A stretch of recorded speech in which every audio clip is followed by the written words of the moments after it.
What's going on, everyone? Welcome to Movie Emporium's Flashback Reviews, where I take movies from the past and break them down and tell you what I think about them. All right, Triv, we're back. We're back to talk another Mission Impossible movie. No khaki pants, thank God, unless you want to wear khaki pants, which I'm surprised. Then again, you're from the waist up, so you might not be wearing pants at all. But I am wearing pants. Would you like to see me wearing pants?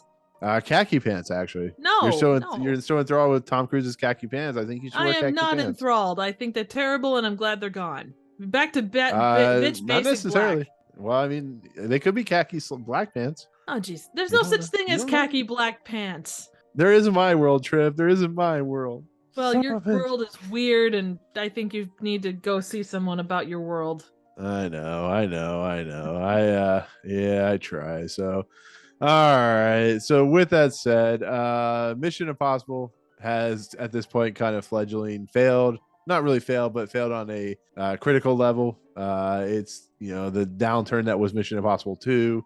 At this point, Triv, I got to ask you this question: when you watch Mission Impossible 2 and you haven't really seen the other movies from this point, did you expect this? Would you expect this franchise to get better, or do you think it would have stayed worse? Like, what is your overall feeling going into this movie before watching it? I ask you this on the Twilight Zone all the time. No, all good. Yeah. So I guess I looked at these movies as a trilogy. Like, even if there's years between them, you kind of go, okay, the trilogy is kind of the standard for most action franchises. And then they go beyond that, but you can always pretty much count on if it's going to be successful, you're going to get at least a trilogy out of it. I came into the third one when I first saw it, kind of like, okay, the second one really didn't do it, but a lot of trilogies have that one, like, black sheep that you kind of go, okay, we love you, you do your own thing, you're directed by John Woo, so you know what, you still had a lot of cool stuff, a lot of cool stunts, but let's see if we can up the value. And I think that this one succeeded on a lot of levels. So I remember there's a point in my life that I remember starting to really get into movies. I've always been into movies and the idea of movie making probably since, I would say, Titanic. Maybe that around that time frame is when I truly remember going. That's like the Star Wars special editions and stuff like that.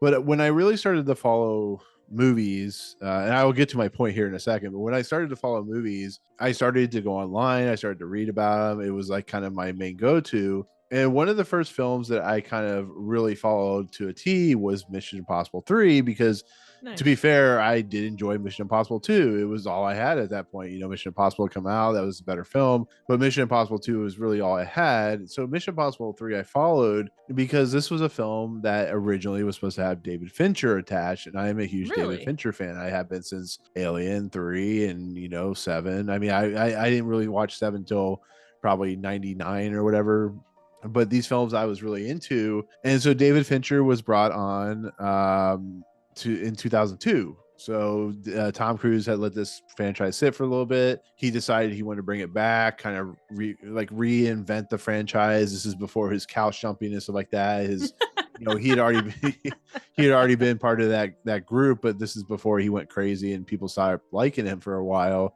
And bringing someone like David Fincher to do this movie would have been fascinating, because David Fincher has a style. It would be interesting to see him do an action film that wasn't Fight Club or something like that, and I think it would have been very cool. But David Fincher is very headstrong when he does films, and so therefore how he views films and how he views the world is going to be completely opposite of what Paramount and even maybe Tom Cruise wanted. So he's like, screw this, I'm out the door. Or he opens his mouth and moves to the side like Triv just did. I don't know what you're talking about.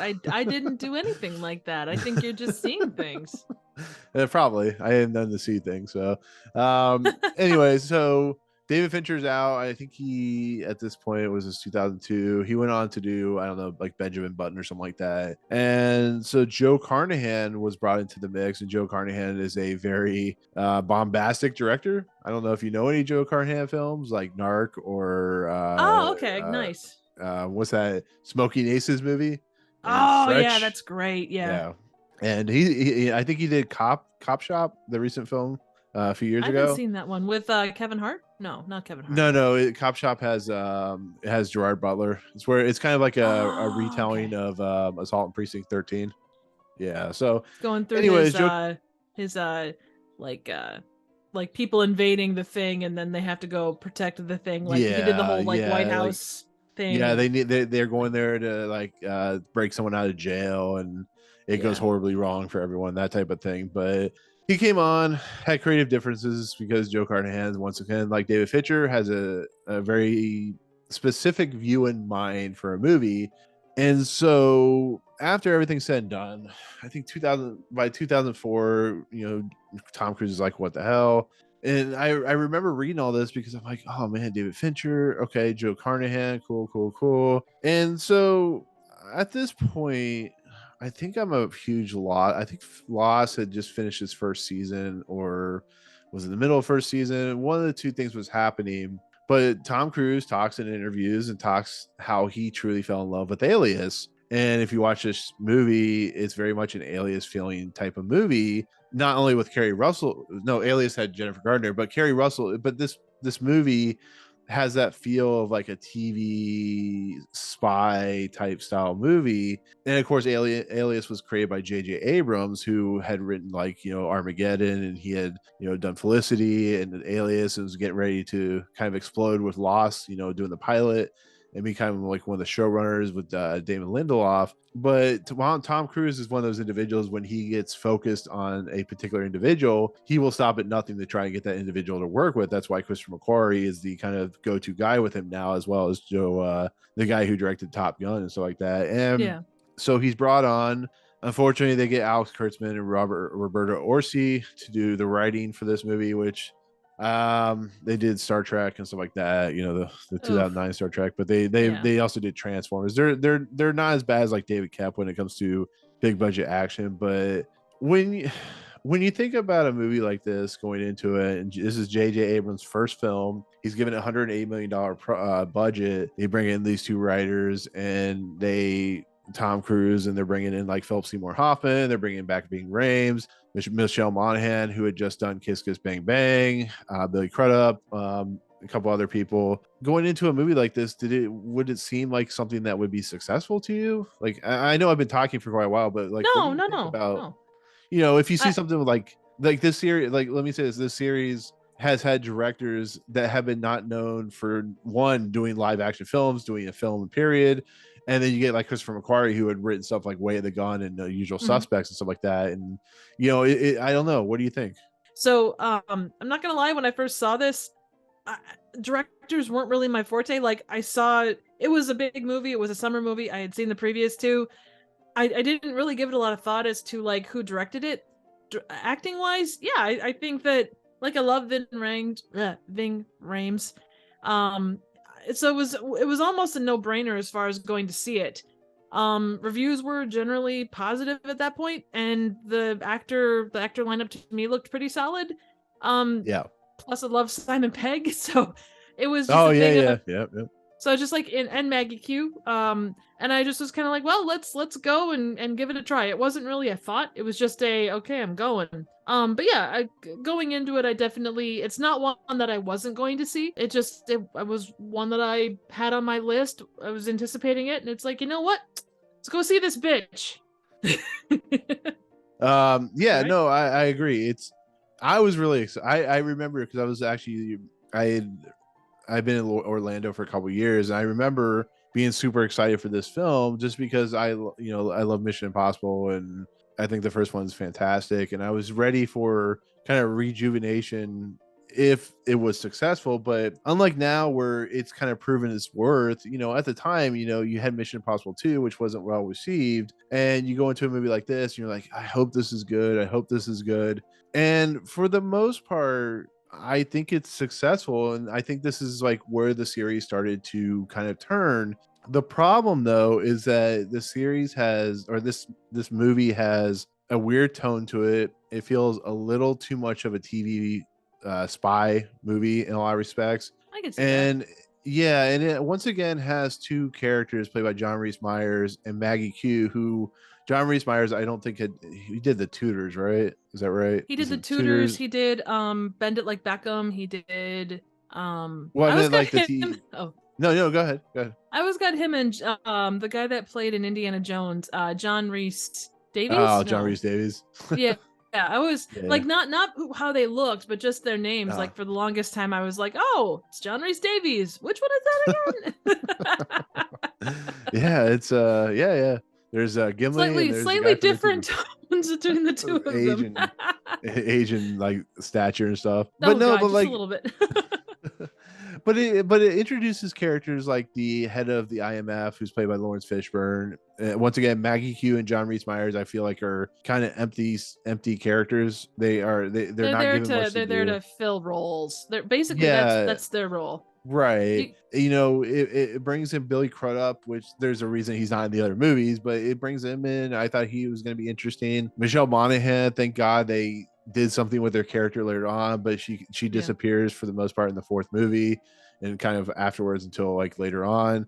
And it feels like a stopgap. It kind of, I'll tell you what it feels like. It feels like Harry Potter and The Prisoner of Azkaban, where I really like that movie, but it feels like the first three movies, as you've noted, are kind of a trilogy where they set up this world of Ethan Hunt and they produce certain things. In like Harry Potter 1, 2, and 3, they set up the world, they set up kind of the Voldemort stuff, and they kind of do this and this. But the thing about those movies is they feel like their own thing, and then when you get into the fourth movie, it starts to feel like a actual cohesive whole than it does a grouping of random stories that have characters, unlike Ving Rhames and stuff like that. And Harry Potter has that as well, and that's what's happening here. And it shows that this is the first film that J.J. Abrams is doing, so it feels like a little wonky as a director. So there's parts in it you're just kind of, this is a little bland. I'll be honest with you. Out of all the movies, like Mission Impossible has some really cool action sequences. Mission Impossible 2 has some really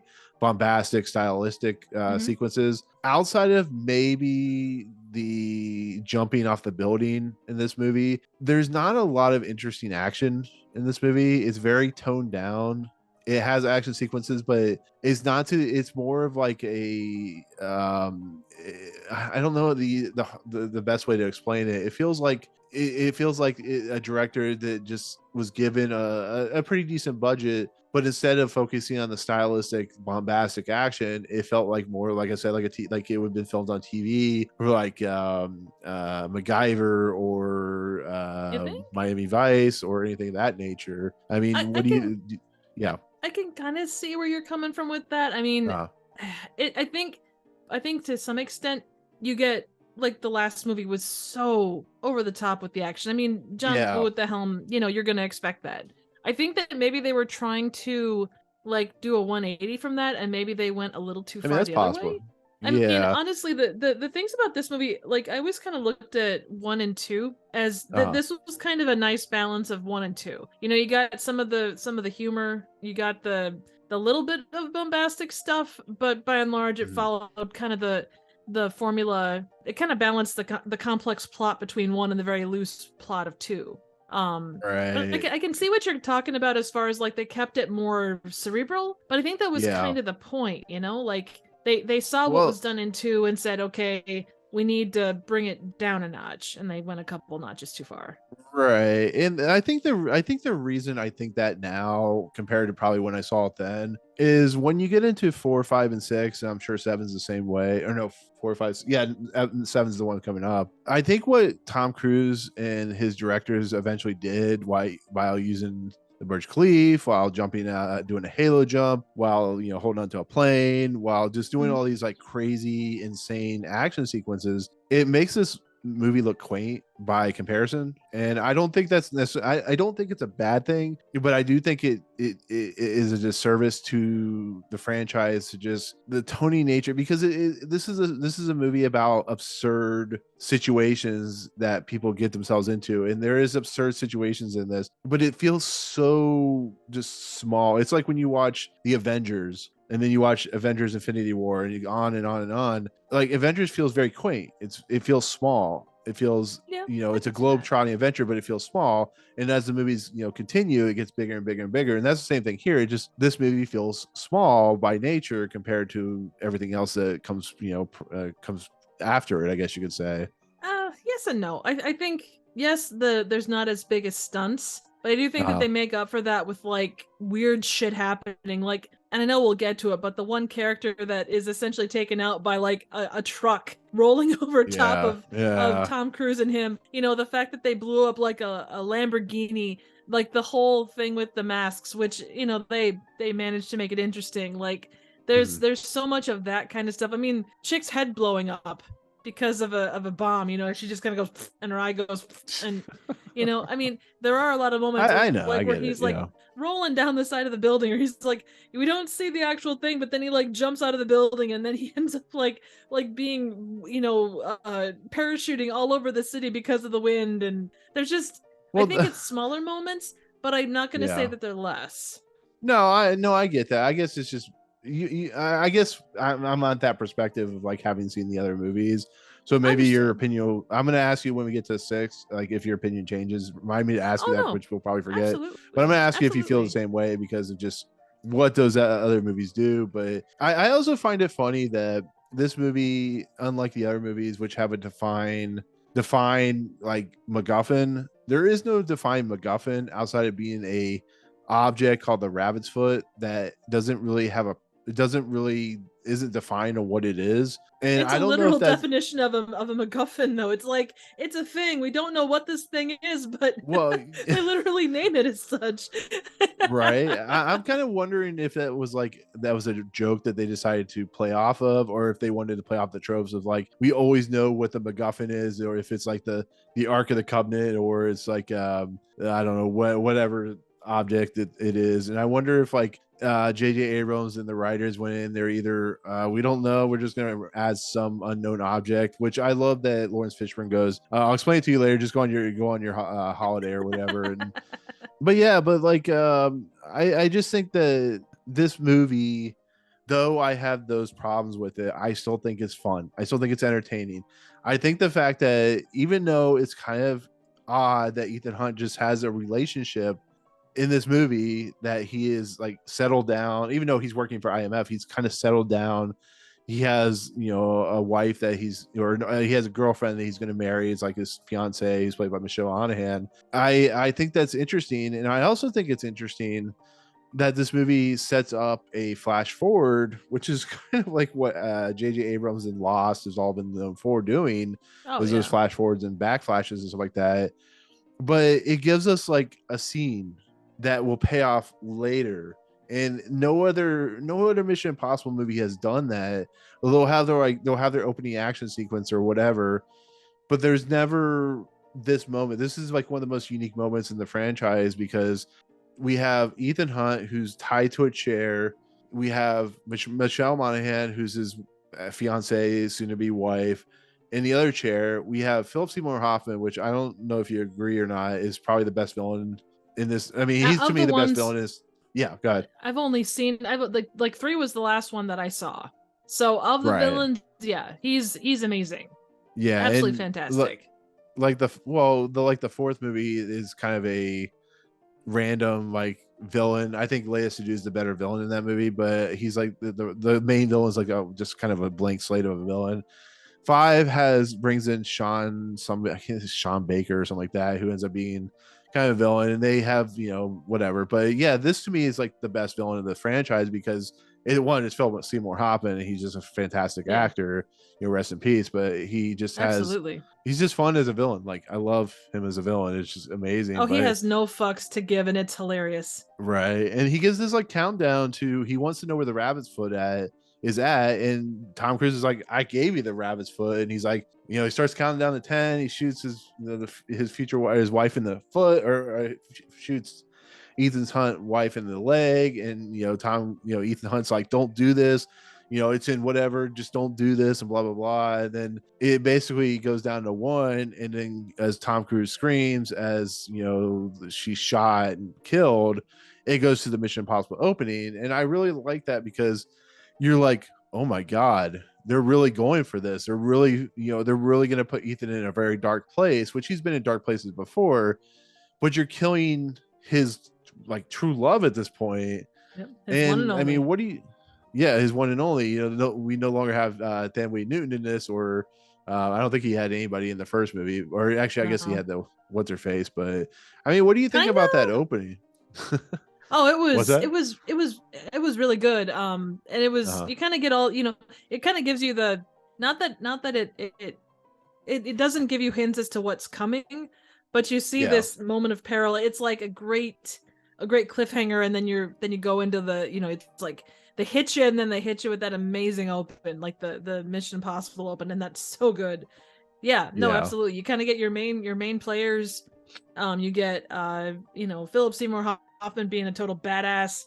And you get Ethan Hunt like on the verge of tears, and his wife just being like all because she's got duct Right. tape across her mouth. The gun is there, it's fancy, and it's doing its thing. Yeah. So, Right. anyway. And it's also interesting that Kenneth Branagh was supposed to play the bad guy. I think Carrie Ann Moss was supposed to play. I can't remember who she was supposed to play. I think Scarlett Johansson was either supposed to play the interpreter. Anyways, those three people were supposed to be in the movie originally, and they bowed out because of all the problems that the movie was having. Yeah, I could But see Kenneth Branagh being a good villain, but I think yeah. Philip Seymour Hoffman is so good in this role. And that's what we go back to. We go back to like Indiana Jones, and we go back to Star Wars, and we go back to Jurassic Park. A lot of these movies have very unconventional casting choices when it comes to like Harrison Ford, who was supposed to be played by Tom Selleck, was supposed to play that role, or we have the cast of Jurassic Park, or we have the cast of Star Wars. And it's the same thing here, where Kenneth Branagh would have been great. He plays great villains before, but you bring in some like Philip Seymour Hoffman. Well, yeah, true. He's British. It would have worked perfectly. But you bring in Philip Seymour Hoffman, who does never really played a villain before, and the potential. I think it elevates the film from being a really kind of vanilla film. To be fairly honest, I think it could have been really just kind of by the books, Mission Impossible. It wouldn't really have done anything. It's unfortunately, this is the point where Tom Cruise started going insane. And it just, I don't know. It's really kind of fascinating that you watch in those first like 3 or 4 minutes of the film, just Phil Seymour Hoffman just going straight up like, what's that? Gangster? What's that term? No, when they go ham. Is it ham? Not ham. When they go, is it ham? Yeah, they go ham. Yeah, ham. he's basically going ham throughout this movie. He's like flashing that amazing villain kind of mustache twirling, just like giving no craps, as you said, type of situation. And I just love it. I just love that there's actual feeling of stakes, which I don't think 2 or 1 ever had to that extent. And it's kind of wonderful. And it leads to like this really interesting thing where it's basically feels like a Felicity moment, or something of like what J.J. Abrams is known for, where instead of being like another Mission Impossible, which it kind of goes into later on in the series, it's like him at a party with a bunch of people he knows, and his wife and her sister, who's going to be married and have a kid. And we get people like Greg Grunberg in here, who's J.J. Abrams staple, and we get Aaron Paul from Breaking Bad in here as the brother-in-law to Ethan Hunt eventually, and Keri Russell too, not in this scene, but just generally. Well, yeah, she comes later, but she's also J.J. Abrams staple as well. Absolutely. But I find this fascinating because this isn't anything like the Mission Impossible franchise has done or will do, where it's just like this quiet moment of people enjoying and having fun. You came from this very intense moment. You had the opening sequence, and then you have this sequence where it's just like Tom Cruise is just enjoying life. He's going to be married to the woman he loves, Michelle Monaghan's character, and people are celebrating. And there's like this really funny scene where the bridesmaids or whatever, they're all talking, and they forget the lake. And because Tom Cruise's character can read lips in the movie, he can read what people are saying. He actually knows the lake. And I actually really enjoy the fact that they kind of, because they don't say, oh well, Tom Cruise, can you read lips?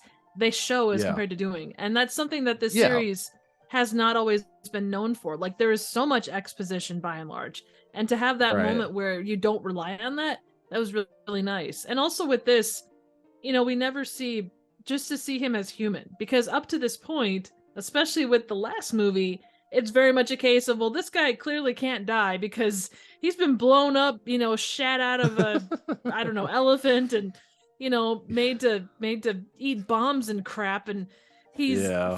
fine. Just to see him in a natural setting, even just for a little bit, to see that, the real life aspect is kind of cool. Yeah, and he does the fake job thing where he's talking to Greg Grunberg's character, and he starts talking about traffic patterns, and it makes me laugh because he's sitting there going, "Oh man, it's so exciting!" If you can actually watch this, that when people stop and like the kind of the skirting of the stop, and he walks away because he has to do whatever, and Greg He Grunberg sounds goes like a like, nerd. yeah, he's like he falls asleep, and the women are like, "Oh, I'd marry him. Oh, I'd screw him." It's like it makes you laugh because it's just like how charismatic he comes off to these people and stuff like that. And I guess my only problem with this whole situation of the Michelle Monaghan character and him is like, when did this happen? Is this like a reboot? Like it feels like it comes out of nowhere, and does it, like, it's never fully explained like where they met. You kind of get into like him wanting to marry her, or him marrying her character, and the Ving Rhames character, Luther Stickle, or like having discussions while they're doing their spy stuff. And I don't know, I know this only like a 2-hour movie, but I kind of felt like there was a little bit missing there that's never really fully explained. Well, and to some extent, I think with this, we never really have like time elements to these. Like outside of, oh, okay, I have 2 hours to do this, or I'll be back in 2 days, or whatever it is. You really don't have like the time between the various movies. We don't know if Yeah. it's been a year or it's been 8 years. Even though Tom Cruise is kind of Right. eternally young during that time. Not to say that, I mean, there's only 10 years between those three films, so it's not like 50 years or whatever. But Right. I do think it is kind of like you were talking about it being kind of like a TV movie kind of thing. I do think it kind of takes that perspective of, okay, action movie, it's a popcorn movie by and large. We're not going to worry about like how they met. We just know that they met and they fell in love, and here they are. Right. And I mean, that's fine. It's an action movie. It doesn't need to have a semblance of like tell me every portion of their life. It's just, well, I Mission understand. Impossible. I mean, Well, yeah. I mean, Mission Impossible 2 had, he kind of fell in love with this woman that he was supposed to save. And Mission Impossible 1, he really didn't have anybody, but the woman that kind of may have been a little bit of a love interest was married to his boss. And, they have a history and all that stuff. And here it's just like almost like, when did this happen? Like, when did this history happen? It's like a plotting problem that I have where you don't really explain the yeah, nature. that's Like, fair. maybe if there was something in there where, oh, we met at location, blah blah blah, and just kind of throw it as a throwaway line. And I don't He came into know, the like I said. hospital. He was missing a leg, his eye, and then part of his spleen. And I was one of the people that was charged with caring for him. He looked at me with his one eye. He winked, and I was in love. Thank you, Trev. You've already you've done it. uh, I know. yeah, yeah, I know. Yeah. thank you, Trev. You made my life better. Oh, I do what I can. I Right, just right. picture like the being that she works at a hospital. I just imagine like it was a meet cute across the Ah, room during surgery. Like his eyes started to roll back in his head, and he just went shut. And she took that to be like a blink or like a wink or right. something. It was the Nightingale effect. Yeah, yeah, Yeah, I do find it, and I know we'll get more into it, but I do find it yeah. interesting. Like they do kind of play the, because it's this, and I know we always talk about the movies that kind of this remind, like Mission Impossible remind us of, but the whole like having a fake career thing Uh, really reminded me of True Lies. Just the way that yeah, he's like, oh, yeah. I'm going to do the thing, and the boring It's always salesperson guy. it's always the most boring ass job you can come up with. Like, it's never like Oh I'm yeah. a scientist or something like that. It's, no, I'm studying traffic patterns, or I'm a like a salesman for a Hoover vacuum company. And then like their main job is like something really cool. So it's like the woman in their life is like, "Huh?" It's like, it's so shocking because they felt like they were so boring. And the thing I do like about what happens in this movie is the feel of reality of like she starts to worry that there's something off about Ethan. Like, when he goes off to do his spy missions, it's like so sudden, like, oh, I forgot I had to go do this. I have a meeting and stuff like that. And there's like actual real personality and real feelings of like, what are you doing? Why are you doing this? Or Right. what are you not telling me? Which it does happen in a lot of movies. It's like, why aren't you telling me the truth? What's going on? And No, agreed, 100%. I do like too how they do discuss quite a lot about like the idea, and it's something that comes up in a lot of spy movies. But the idea yeah, of being able to have a sustainable relationship and to do the job, because the job is you are kind of both metaphorically and figure and literally married to the job. Like even if right. you're like no longer quote an agent or if you're a desk job, it's still something that okay, at 2 a.m. we need you to fly over to Uzbekistan and take out this guy that lives in a cave, Yeah. really can't And the hold thing off I on do that. yeah, and the thing I do like about this movie is it doesn't completely forget about Julia. I think her name's Julia, the Michelle Monaghan character. It doesn't actually forget about her. Yes, she kind of disappears for a little bit of the movie because they have to do the spy stuff, which Oh makes yeah. sense. But she's still a main part of this movie. She's still part of the stakes of this movie, and what they do with her I actually find refreshing, because you have, like, for instance, when you watch certain movies, they'll completely forget about the girlfriend or the wife or whatever, and maybe they'll show up in the beginning, maybe they'll show up in the end. Here she's like a main part of what Ethan and his progression have to do. And I like that. I like that she feels like a full fleshed out character. She's not a perfect character because she's still, it feels like a character that's kind of written for one movie, but Yeah. and like I don't know, but there feels like there's a history there, and it does feel well thought out. I just like you said you were earlier, maybe I don't know, Agreed. I don't know, I do I don't know. think like they did kind of and I know that was kind of the point, and we're in Yeah, the mid early 2000s, so it's something that was done quite frequently. The fact that oh well, I'm gonna capture your girl and we're gonna torture her and kill her in front of you. I mean, and I know there's only so many things that you can do with that. I mean, she's either yeah, gonna be a spy that has been living with you. They're gonna torture and kill her because she's your one and only, or she's gonna have absolutely nothing to do with anything. You're gonna go home and she's gonna be like, "Honey, you're 7 days late, and your arm is falling off. I've got a pot roast that's been sitting in the oven for the past 5 days. I want a divorce." um You know? it actually does say that he retired from IMF, so maybe Right. he was so upset by what happens with what's her face from MI2 that he's like, I'm done, I'm gonna go find myself a nice doctor and live off the I don't know. But Exactly. Exactly. But that was I one thing do, too. yeah. They didn't. Oh god, I lost my train of thought. Like Damn it, Trev. does anyone ever retire? Because it feels like they keep bringing like people back. Oh well, this guy was a rogue agent, but he's reformed and we trust him now. That's kind of the for being like an upright organization. And I'm sure if you're talking spies, there's a lot of like shifty stuff to start with. But it's kind of like okay, you you have all these agents, you have this national organization, and yet you keep pulling people from here and there and everywhere. And I don't know what I'm trying to say. I just like Trev, I don't trust I their got, organization. I mean, sure. Trev, I only got one expression for you, or one saying, and it comes from Star Wars The Last Jedi. Trev, no one's ever gone. Oh No one's god, ever gone. great. Yeah, we've seen that time and time again with the Star Wars movies. Right. Well, this guy got, John this Wick. guy got, yeah, this guy got, Darth Maul got hacked in two and fell down an elevator shaft. But Hey, hey, they he's brought him back back. with spider legs, Trev. They brought him back with spider legs, and What happened he to his had lower demons. half? Did his lower half get a I spider don't know. top? Maybe it became part of a dance troupe or something like that. It was Oh, called the okay, lower good. He half. had great legs. All the lower half. All right. Maybe you could do the dance thing for the Rockettes thing. I don't know. Trev, you're asking too many questions. We're talking about Well, the that's my Mission job. Impossible. um, yeah, the Here to Darth Maul poke stuff holes in actually gets pretty everything. good. Right, Poke, poke, right. poke, poke, poke, Damn poke. you, Trev, and you're poking holes. Yes. Anyways, so with that said, I do love the idea of like how he gets pulled back into this world. He gets a call.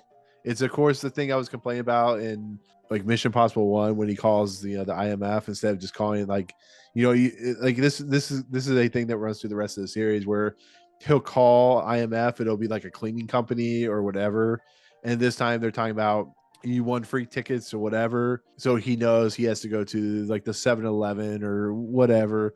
And when he goes there, we're introduced to, of course, Billy Crudup's character, John Musgrave, who I have thoughts about his character in general. We'll talk about that later. But Oh, please the do. thing the thing I have to ask you about this is he goes in there, and so the funny thing about the Mission Impossible franchise is we'll destroy in 5 seconds, but whatever. And he talks to Ethan Hunt, blah blah blah blah blah, hits the little thing. In this franchise so far up to this point, we've had a tape on an airplane, we've had a pair of sunglasses, and now we have a camera, like a point and shoot camera that's like disposable. Is that not as 2000 early 2000s as you can get? Like, I mean, it's like I started laughing when I saw because I completely forgot that the mission was on a point and shoot click camera, and it's just They could funny have because gone. it's yeah, go ahead. They could have gone like old school ViewMaster, because that would have been like That come would have back been awesome, into fashion at that point. That would have been very cool. right? Yeah, I don't remember what completely movie it awesome. was. They actually did that. Like they had like the ViewMaster as kind of the way that they were talking through all of the points. But it was a Mission Right. Impossible, some goofy show. I'll have to look that up now at some point. But that'd been hilarious. This is where the plot kind of opens up, where we're introduced to the bad guy, Owen Davian, who's Philip Seymour Hoffman, and then we learn about is it Lindsay Rachel? Ferris? Yeah, Lindsay Ferris. no, we're introduced to Lindsay Ferris, who's played by Keri Russell, and all this seems okay. So J.J. Abrams brings in Keri Russell. They've worked together. She's like his muse in a lot of respects. And basically he has to go over and rescue her because she's been kidnapped and try to recover. Like it basically is Mission Impossible. He has to go in and save someone or recover something. I mean, does it seem exciting to you, or does it just feel like another Mission Impossible movie? Like I mean, don't know. To that point, yeah, it does. But I mean, that's kind of the point. You know that this is going to kick off something bigger. I like the fact that they did the whole like he trained people, and that he must have retired from IMF and then became a trainer. Maybe that's kind of the way I kind of put it together. But it being like his little sister and all that stuff. But the fact that they had to kind of say that later, because it's like, oh, does he have a side deal? What is her character doing? But yeah, the way that she goes out, like she's clearly well trained. She goes out as much of a badass as one can, when you've got a bomb stuffed inside your head. Well, that's the thing. Like, he basically lies to his wife. He says, I have to go on a mission, or I have to go on a thing for my whatever he does. This is, of course, like he's like Billy Crudup's like, I'm sorry I have to do this to you, but I need your help, and you know her very well. And of course, you can't have a Mission Impossible movie at this point unless you have Ving Rhames, who comes into the mix. I'm sure Ving Rhames is happy to do it for a paycheck, and he probably loves this franchise. And then they bring in John Rhys Meyers and Maggie. And now I got you doing it. Right. Who are two individuals who are not Billy Baird. They're actually actors that seem like competent actors. But at first I'm like, okay, cool. You're bringing in like two actors and actresses that are an actor and actress that could, do a pretty decent job for this movie. Maybe fit into like the Jean Reno situation or whatnot, But they become kind of like they're just there. They fill, as you say, a role. And I don't find their characters very interesting. It's not till later on that these characters become more interesting, like the side characters. But here it's just like I never felt interested in any of what they were doing. Well, they I can see that, but like the Irish guy from Braveheart. Yeah, kind of was quippy, and it kind of serves like not comic relief. That's not the right term, but it fills the role because it can't just be Ving Rhames and Tom Cruise doing the thing. Their characters, they're very ancillary characters, but I don't think it's I think when they're on screen they do what they need to do. They cover the roles, because you couldn't have a two-man operation do what they need to do, and half the time you don't know what the hell any of them are doing at any one point. But I do think that when they're on screen, they do a solid job of what they need to do. And the thing is, Well, not everybody can be like out in front doing the thing. You know, they have their small but moments to the side, yeah, I right? mean, I get that. I understand that's 100% true. But as you'll see, and later going on, Simon Pegg becomes a huge part of this franchise. Is like the third main lead of this group of Yeah. individuals. And here, he's not in it very much. He's probably in it maybe 10 minutes of the movie at the most. But he's much more interesting than these two characters who are actually in, like, I don't know, 85% of this movie. Oh, I agree. And I know it's Simon Pegg. I get Simon Pegg's a wonderful actor. He's fantastic. He's funny. He can play off this situation very well. But I don't feel that these two characters, they don't really add to much of anything. They're just kind of there. They kind of do their purpose and then they're kind of gone. And it just, we'll see in like this mission that they take on. It's like, Maggie Q doesn't really do anything. John Rhys Meyers is Hey, the she drives a helicopter. Lamborghini and she blows shit up. No, I'm talking about, And she, I'm talking about in the first mission where they go to rescue Lindsay oh, got it. Ferris. Yeah. She's not really doing anything. Like, it's all Ving Rhames with what he's doing in the computers and the gun. You have, of course, John Rhys Meyers, who's just flying around and blah blah blah with the helicopter. And I know this is Tom Cruise, but I just don't care about these two characters at all. And it starts to show as soon as they're brought in. They feel like, you bring in like some random character to fill a role, and it just. I think I that's mean, Maggie probably Q's what it is. definitely But better looking than Billy Baird. So. well, I would hope so. That would kind of be weird if she wasn't. But I do think that, like, at least at this point, when you're talking Mission Impossible, like, I think Ving Rhames stuck around because he played the role with attitude. He did really well at it. And the other guy in the first one was, kind of the bad guy, or part of the bad guy stuff. In the second one, Billy Baird kind of just did his thing and left. I'm assuming that that's kind of the thing, because you think, like, you're not going to have the same team every time you do a mission. It's going to be who's available, who's got the special skills for that thing. No, I get that, Yeah? but they were making it out like in the first movie that they were always constantly the same team. Oh, maybe Maybe so. this is a team that Ving Rhames' character, the Luther Stickle, is working with through whatever. It's just really weird because, like, I don't know. I think, maybe in the second movie he got a new team member because of all the situation of one. And I don't know. I just don't feel like they're very interesting characters. That's all. I mean, it would have been pretty hard to use the guy off the first one. I mean, they had to scrape him off the back of the Eurostar. No, that's true. The other guy is the other guy's a charred piece of meat right now. So pretty much, yeah. He's a vulture bait at this point. But no, I think it's I do think that, maybe they were still finding their footing because of. And I don't know, maybe they didn't. I didn't go back and look, but I would imagine after 2, even though it was like it made a bunch of money, like they kind of were like still trying to find their footing as to what Mission Impossible was going to be. Because as I said in the last one, like the first one was very much homage to what was. 2 felt like, okay, we've done the whole homage thing. Let's do this and make it our own thing. But they went too far one way, and 3 was kind of them going back the other way and kind of finding a middle ground. And then 4 on, at least from what I understand, is kind of like a good balance of all that stuff. Yeah, that's true. Like, I guess you're right. See, I knew you could talk me off this cliff at some point. No, it's good, okay. Triv. You're really good. I try. But I do love this action sequence because it's very simple. It's extraction, get Lindsay Ferris out, get the hard drive, and it doesn't exactly go the way it should. It definitely this isn't it's complete fail, but it's mostly a fail. He goes in to find the things he needs.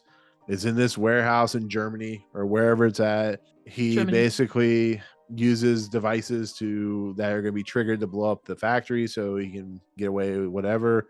And in the process, he finds Lindsay Ferris, the Keri Russell character, and there's a big shootout. She is basically injected with what's that stuff called, adrenaline or whatever. And she like wakes up, she's like, ah, has like a cursed eye or whatever. I don't know. They do the whole Pulp Fiction thing with the adrenaline. Yeah. But they go in they do a gun battle, and Luther Stickle uses his automated gun, and it becomes like a really fun, nonsensical action sequence with, a shootout. And Lindsay Ferris, of course, an IMF agent. She's very good. But I think what sets this apart from other stuff in this movie is the stakes that are presented with Lindsay Ferris's character, because once they are able to escape, it kind of fails in the simple fact, not in the movie, but the mission kind of fails in the simple fact that as Lawrence Fishburne's character, we learn as he's introduced, they didn't check Lindsay Ferris for possible bombs, possible or lice. maybe something. Don't forget about lice. Or lice. Yeah, I forgot to check for lice, check for, parasites of some sort. It is 18 years before before 2020, so they have to be careful. STDs, man, she could be carrying all of it. Yeah, you don't know what Tom Cruise was involved with when he was having sex with her, that type of thing. But, oh God. But in all honesty, were they a couple? They weren't a couple, were they? No, I meant in the movie. I don't mean Katie like real life. But he was like her little sister. She was like his little sister. Was he having sex with his little sister? Oh God! Her quote unquote little sister. Yes. Oh yeah. God! Everything I know is a lie. That's like that. That's a joke. No, God. 100% what? I will say I was so I had, it's been like, I've not seen this since like probably shortly after it came out. Like I saw it in theaters and I saw it a couple of times after that, but it's been ages. I was thinking, well, Keri Russell's not really dead. She's going to come back and be like an evil chick that's been brainwashed, or like she's actually joining the other side or something, because that's how this series rolls. She's going to rip off the mask and it's actually going to be Philip Seymour Hoffman's clone or something. It's gonna be so straight out of Austin Powers. It's gonna be so ridiculous. Exactly. This is a man, baby. Here's my Philip Seymour Hoffman mini-me. God, he's not that much smaller than you. When I say mini-me, I mean like that part. I'm 6 feet. She's like 5 feet. Yeah, that exactly. No, but I'm 6 foot. She's 5'10". But in all honesty, like the escape is the best part about it, because you think, okay, everything's good, they're gonna escape.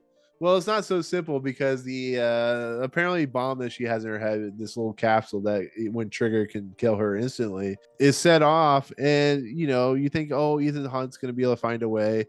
No, they have to add in the other helicopter in the mix. They have to add in the windmills and stuff like that. They have to add in all this stuff to make it more tense and more like, oh my God, is it not going to work? Is it not going to work? Every time he tries to help her, to shock her so they can like dismantle the bomb, like their rockets are being shot at him. It's like a really tense moment, and it leads to her death. In that too, like they're amongst all these wind turbines, and like the one bomb blows up the wind turbine, and this massive piece of turbine like lands next to these sheep, and I'm just thinking, man, Keri Russell and a bunch of sheep died. Damn. Right. Yeah, and a truck. Yeah. No, I was thinking the same thing. I actually don't think the sheep were. I think the Paramount watched that part and they're like, you need to digitally take out those sheep, because we won't have PG-13 deaths of sheep. You can kill off Keri Russell, but the sheep, they ain't being killed off. Exactly. I'm telling you. We're not getting rated R for exactly. Rated U. But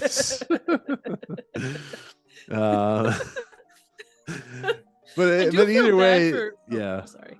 No, go ahead. I do feel bad for Keri Russell. Like she gets, her head explodes. Not actually. Like it's kind of like Scanners.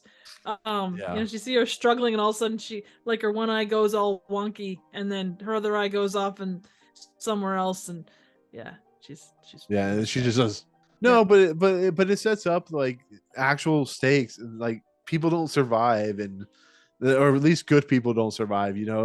All the bad people die. It's just I kind of love that somebody actually that he cares about dies, and it's not like Amelia Estevez who gets stabbed in the face by I don't know whatever you that didn't is. Like that?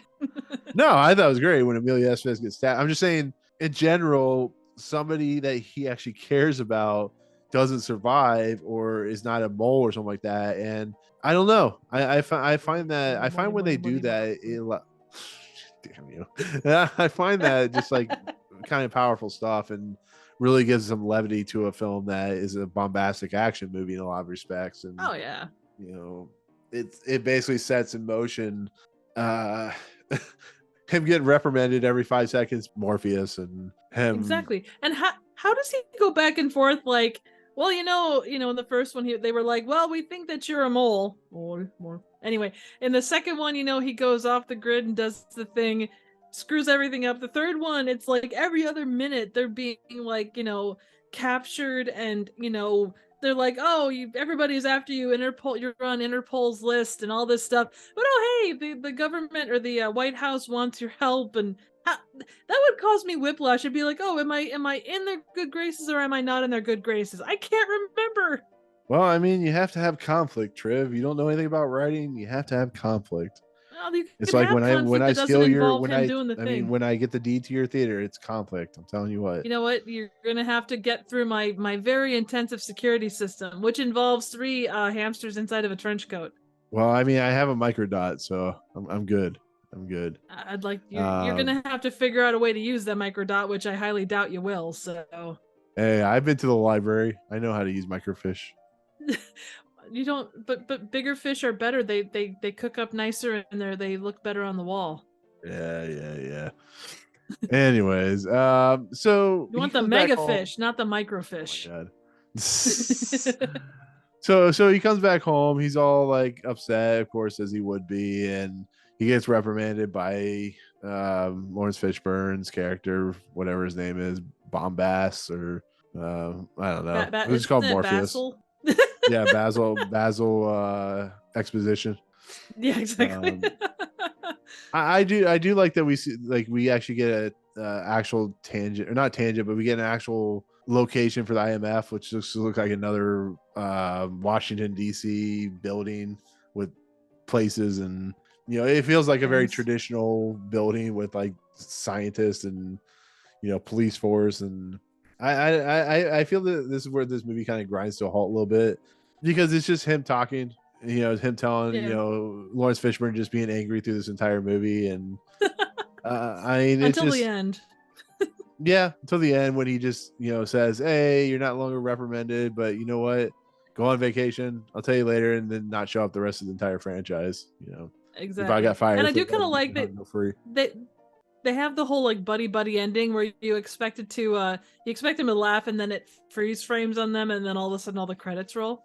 Yeah, and they're like, standing tall. Yep, on exactly. The wings of our dreams. It just makes me laugh. Like in this whole entire franchise, the IMF is kind of just like a mystery. You never really see it. You just think the agents are just out. But when it comes down to it, it's just like another building in DC that's just very bland and not really exciting. Yep. So I don't know. I laugh when I see this scene. He's in the IMF a lot in this movie, and I don't know. But if you had a building that was like in the shape of a picnic basket, or in like the letters IMF, that might make it stand out in ways that they don't want it to. Yeah, but what about get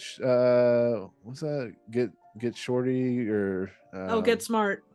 Get smart. Like, isn't it underneath like a lake or something like that?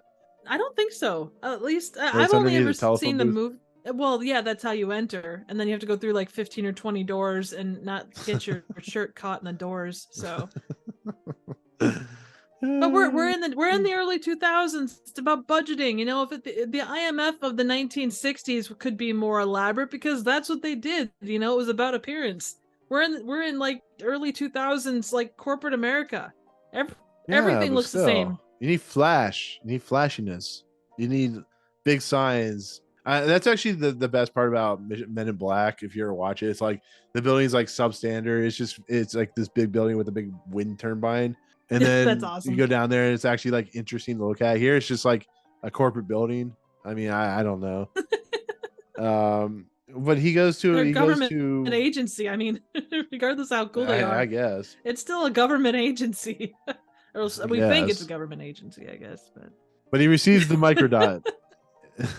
And he has no idea what was on the microdot. And the crispy drives, Benji's able to recover enough data from the crispy drives, and it sends them to the Vatican, because the Vatican's like one of the most safest places in the world, but not for Ethan Hunt and his crew. Oh, absolutely not. And I love that we get the whole like breakdown of the Vatican. It's like, oh, it's a 80 square mile space inside of Rome, and walls are doing their thing and 24/7 security. And having been there, I can tell you, like, that is actually really interesting, like the way the Vatican is set up. Like, you get these like giant ass walls, and they're facing like so you can't climb them. And there was a But McDonald's sign attached to one side of them. It was weird.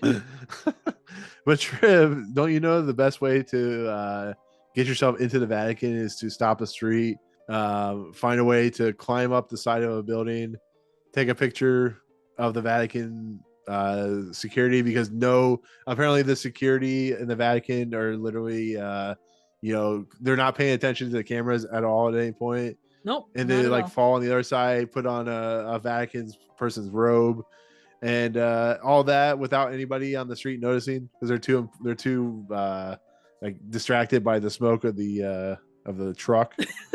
Now here's the question. You know how they do the Pope thing, like if they send up white smoke, it's a new Pope. Was Yeah. the truck smoking white outside of the Vatican, was that listing a new, or was that telling us there was a new Pope? Sure. Yeah, that's why. That's what happened. The Pope is Also, I have to make note. no, Was the no, Pope in the that's all back I of the said. van? I also have to, like, when he gets up to the top of the wall, he says Uh-huh. like there's a lot of like random one-off phrases in this movie. He says Humpty Dumpty sat on a wall. It's like, where the hell did that come from? What the hell is going on? Why the hell are you saying that? That doesn't make any goddamn sense. Well, this whole Vatican taking of Owen Davian and stuff like that is so preposterous, but it's so Mission Impossible. It's like going into Oh Langley or something yeah. like that, but a much crazier level, because first of all, they have to find a way to get into the Vatican, which is under like high security. Like, it's almost impossible to go anywhere in the Vatican without being watched. It's like the White House, and Hey, you know what? This Tom isn't Cruise, mission difficult. This is mission it's mission impossible. is mission like logistically impossible. Uh, but no, but like, he's able to climb up the wall. He's able to take a picture and fake the guards. Okay, fine. Maybe there's some plausibility, not really, to that. But he has the Vatican costume. He's able to walk through the Vatican without any possibility of anybody realizing that he is. I'm pretty sure, at least I think, that the security is not stupid enough to realize that this person is not part of the group or whatever, part of the Cardinals or whatever. And then you have John Rhys Davies, who takes. I'm assuming you can take pictures in the Vatican. I'm assuming that's Oh yeah, you can important. take pictures kind of all over the Yeah, place. but at some point, you're telling me that they don't have like heat sensors, so they don't notice when he takes a picture, and one of the pictures shoots out a little device that Luther Stickle can find to I don't know, do whatever. I'm like, it's like to a point now where it's just almost like, what is even going on? It's so like It's like that. It's like Fast and Furious. I guess it's just ridiculous. It kind of hurts my head a little bit, because he walks by and he's able to mess with the computers, and so like he's inside the server room of Ethan Hunt's inside the server room. He's able to mess with the cameras and put things on loop. John Rhys Davies is never watched by security as he runs down the hallway and changes into security guard's uniform, and on top of you would think the security guard. I'm going on a tangent here, so you can stop me whenever. No, But that's okay. John Rhys Davies turns he has the exact replica of the costume the uniform that the security guards wear. These guys do their homework. They know their shit. Yeah, but then Understandably, okay. There's so you're telling me the security suspension. guard that's there doesn't realize that he's not a real security guard? Come on now. I'm not disagreeing with you. I'm not disagreeing with you, but there are more preposterous things that happen than that. I do have to, and I'm going to take it back just a little bit. I do really love when Ethan Hunt goes over the wall and he comes down on the other side. Like, he does the whole like kind of the same thing he did when they were in the safe room at Langley, where he like comes down and he stops like 6 inches above the ground. Like, he comes to a perfect stop. That's kind of awesome. Yeah, like, yeah. Everything's everything's awesome. Like, all the tech they use in here, like everything that they use, like the face scanner thing, and that was ridiculous. That to me is like, how did that's not how that's not how any of it works. Like, there's no. they have a device that's just on hand that just creates face mask out of people. It's just like you'll see it in 4 too. It's like, it's pretty preposterous, but it's pretty great. But it's like, Maggie Q comes up. No, go ahead. Oh, sorry. I will also say that I love how they like kind of keep upping like the mask tech.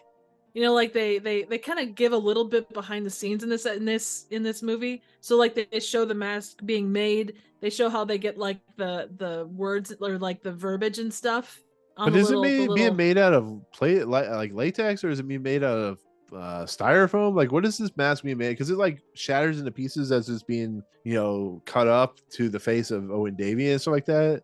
I think they Like, probably I started don't. with a big block of like I'm not 100% sure. It looked like styrofoam, but there's no way it could be. It's probably like it would have to be latex. I'm assuming that Yeah, it it's probably started it's with like like a a. really weird I don't know. It's really weird. All I know is it apparently creates like lifelike masks and stuff like that. And the I don't know. colors, they managed to, Yeah, airbrush the colors in there perfectly.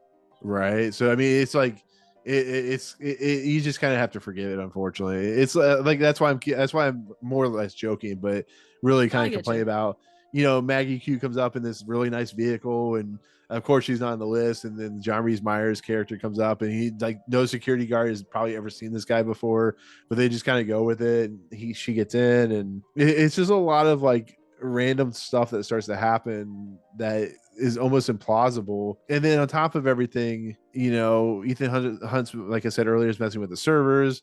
And then he goes down to the basement and they blow up a portion of the wall. You would think there would be sensors or something in the Vatican that would like, or cameras down there that would realize, like, there's a lot of logic leaping that this movie does, that if you don't go with it, you'll start seeing the problems with what the movie's doing.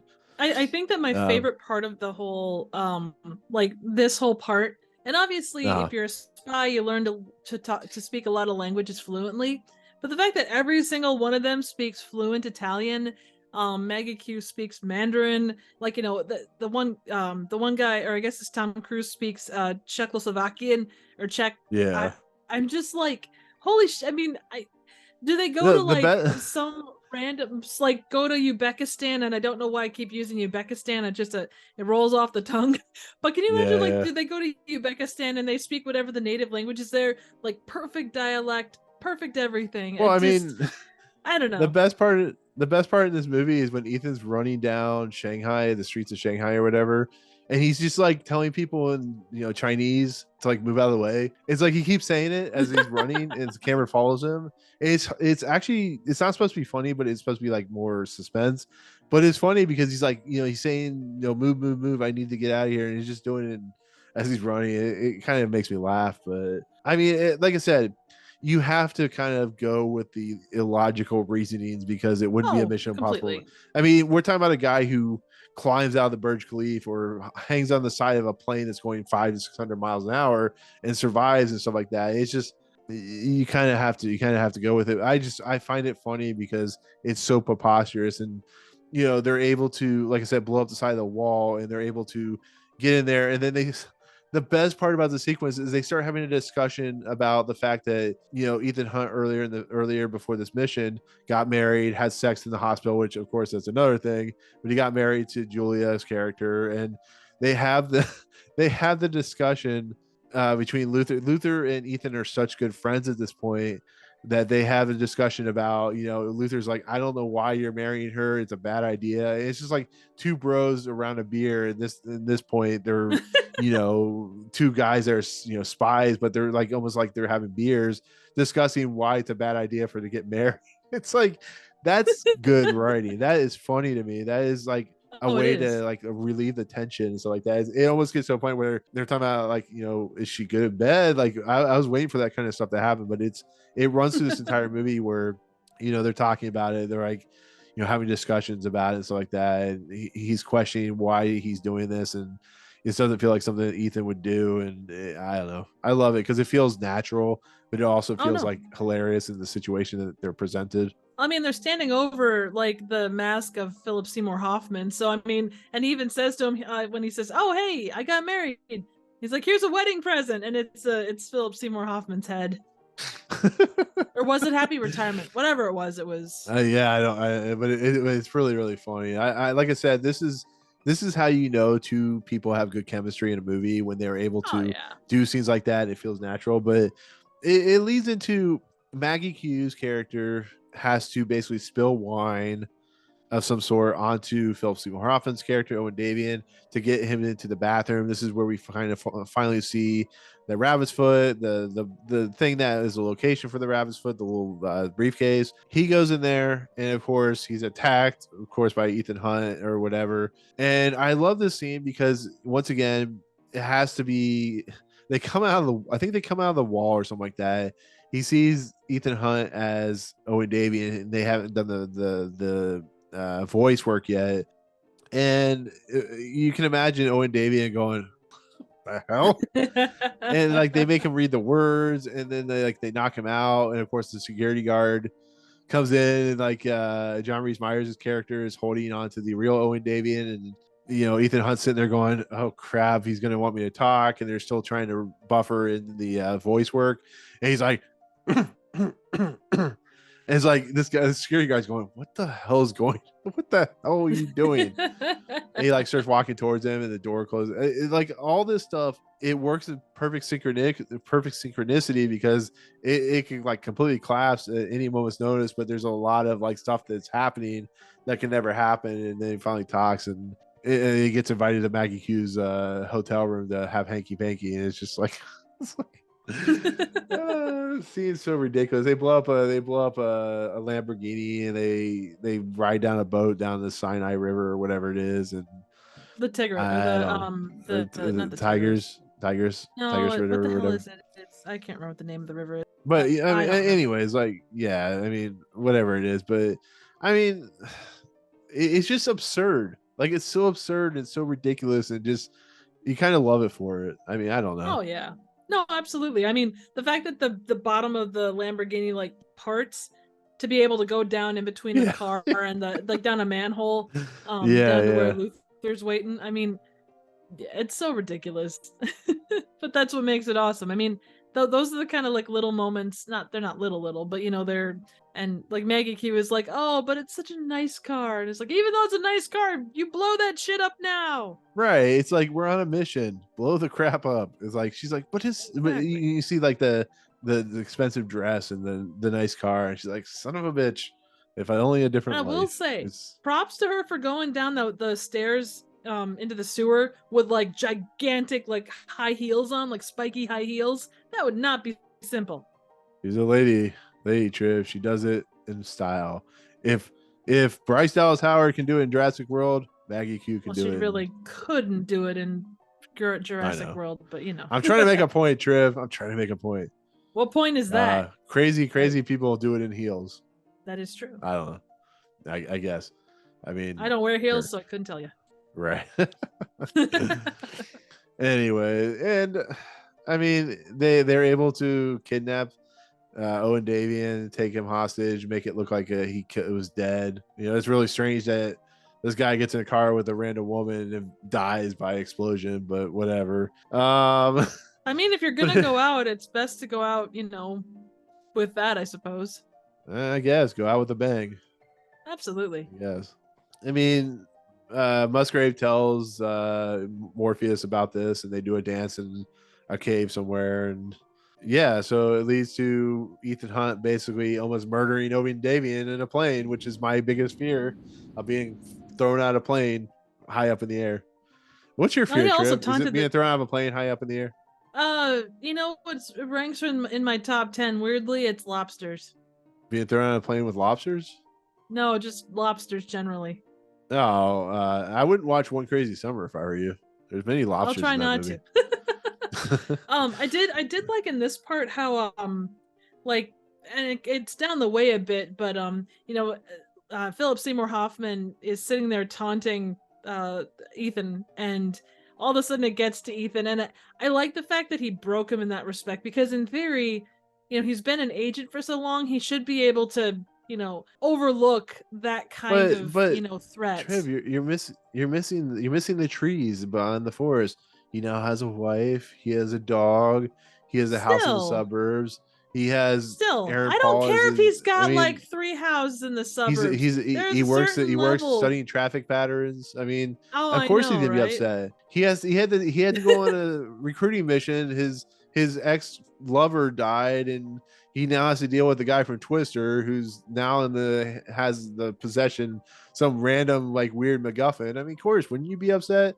I mean, what if this were a No, lobster that was taunting you? What would you do? You probably boil it and I eat would it. put him with some drawn butter and toss him out of a Not plane or call him something. later because he'd be digesting. Exactly. Exactly. But I was gonna say, I did like, in Yeah. addition to this, we kind of see a little bit about Philip Seymour Hoffman's like morals, because even though he gives no Yeah. fucks and he's willing to kill people at the drop of a hat, because he does that quite a lot. He talks about how, I study people, and the way that they treat people they don't like is kind of is important to me. It's like would you way you would treat the person you don't like versus the person you do was kind of the basic idea of it. But he's obviously he was gonna take out like Ethan either way. But the fact that that Yeah. extra little bit of moral is shown, I kind of enjoyed that. It was cool. Yeah. In essence, if Ethan, he's basically a Lord of War in a lot of respects. He's a guy who is selling to the highest bidder. His position is, I want to make money. This is how I make money. I'm going to do what I need to do to make money. And they're trying to stop him. And the thing that makes it most interesting and the payoff to the whole situation is when he makes Ethan Hunt mad, and Ethan Hunt's about ready to throw him out the airplane. When he brings him back up from the airplane, when he kind of just settles down after Luther stops him and stuff like that, Philip Seymour Hoffman or Owen Davian knows Ethan's name, and he knows almost everything about his life in just those two words, or that one word of saying Ethan, which starts to bring into the mystery of how the hell does Owen Davian even know who Ethan is, like what is going on here. It brings in us certain logical reasoning of a character that we'll talk about later. But I just found that that's a Honestly, really though, interesting. I was just gonna say the fact that he showed his face. Like, why wouldn't Ethan have on like a mask or something Because to you hide don't his identity? because you don't mask Tom Cruise's face up. He's too beautiful. Yes, you do. Yes, you do. Triv, do you not know anything about Spy World? The once you capture him, hey, the mask is off. Are Mask is you off. sure? Is You that take your the way face. that's supposed to be? Yes, that's always the way it is. Because in the world of Spy World, you always take your mask off, unless you're Arnold Schwarzenegger trying to be rapey with your wife in True Lies. Oh, dude. Yeah. And then make her do a sexy dance that becomes an icon dance, that type of thing. Yeah. But I mean, Jamie Lee Curtis, damn. yeah, right. Anyways, so I always thought that the bridge sequence that takes place in this movie was in Miami or the Keys, but apparently this is the Chesapeake Bay Bridge Tunnel. Oh, I guess it's there's a really long bridge over in DC area. Yeah. Anyways, with that said, they land, and then of course you can't have Owen Davian just be captured and put in jail. No, he has to be taken. He has to be rescued, and so we have this gigantic chase sequence on the bridge, and explosions and drones and Ethan Hunt shooting things and Owen Davian escaping, and a lot of things Hookers and happen in Blow? this sequence. Yeah, hookers and blow. This is a very very progressive movie, that type of thing. But no, I mean, what do you think about this action sequence? Like overall, what do you think of it?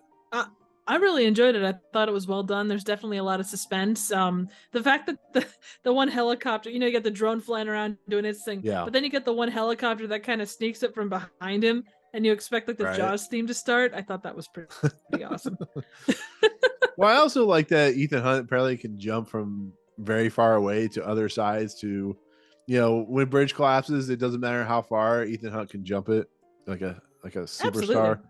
Yeah. So I mean, it's a very traditional action sequence for any movie. Like you can see it in like a Marvel movie, you can see it in True Lies, you can see it in any movie. It's not really that unique. It's just they need to find a way for one, Owen Davian to get rescued and to escape.